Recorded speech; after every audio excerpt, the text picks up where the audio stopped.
Master of Ceremonies, you can now make a... Oh, no. Don't leave anybody behind. Brother Master of Ceremonies, you will now present the brother who has been elected to discharge the important duties of Master of this lodge.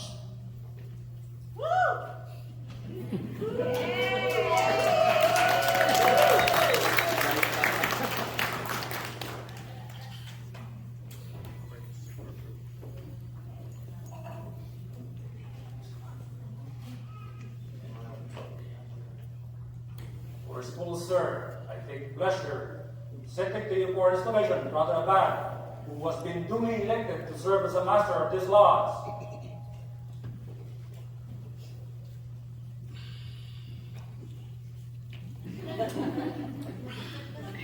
That's not the sign of objection, sir.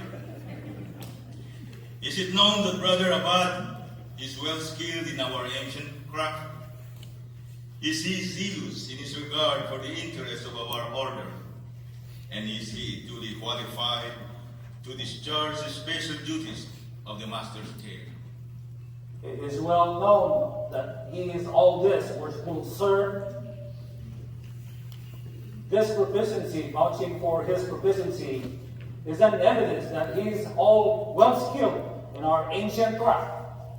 I find him of good morals, true and trusty, and as he is a lover of the fraternity, I doubt not that he will discharge his duties with fidelity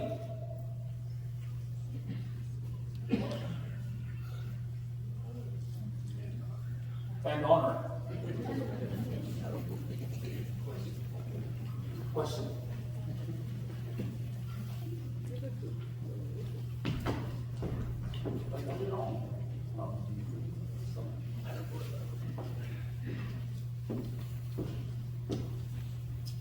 Oh, you look so young here. I think this was taken 12 years ago.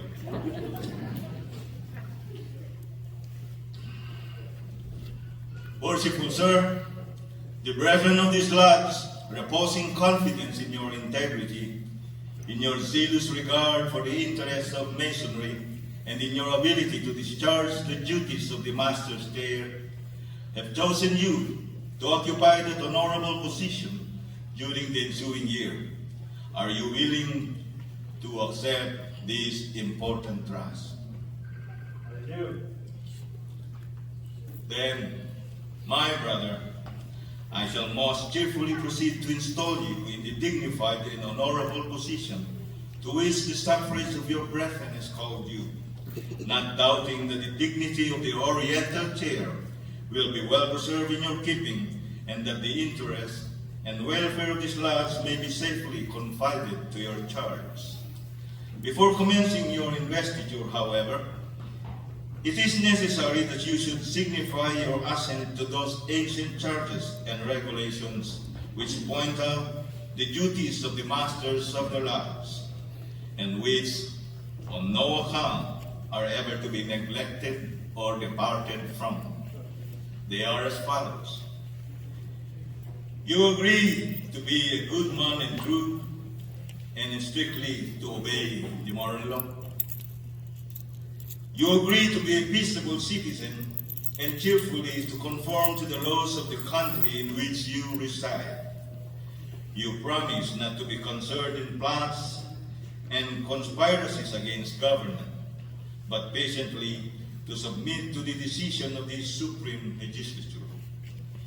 You agree to pay a proper respect to the civil magistrate, to work diligently, live creditably, and act honorably by all men. You agree to hold in veneration the original rulers and patrons of the Order of Masonry and their regular successors, supreme and subordinate, according to their stations, and to submit to the awards and resolutions of your brethren when convened in every case consistent with the Constitution of the Order. You agree to avoid private piques and quarrels, and to guard against intemperance and excesses. You agree to be cautious in carriage and behavior, courteous to your brethren, and faithful to your loves. You promise to respect genuine brethren and to discountenance impostors and all dissenters from the original plan of Masonry. You agree to promote the general good of society, to cultivate the social virtues, and to propagate the knowledge of the art.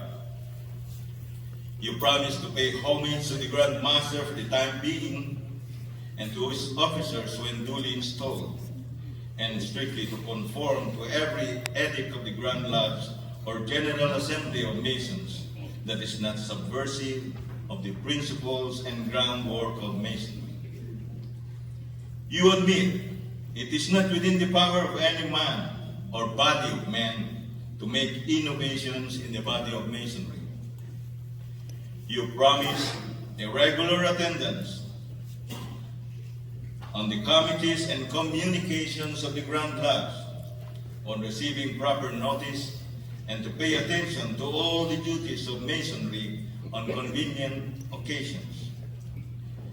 You admit that no new lodge should be formed without permission of the Grand Lodge, and that no countenance should be given to any irregular lodge or to any person clandestinely initiated therein, being contrary to the ancient charges of the order.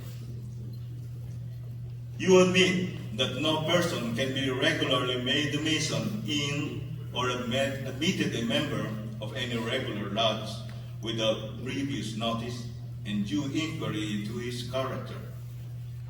You agree that no visitor shall be received into your lodge without due examination and producing proper vouchers of their being initiated into a regular lodge. These are among the ancient charges and regulations of free and accepted Masons, and to this your assent must be freely given. Do you submit to these charges and promise to support these regulations as masters have done in all ages before you? I am.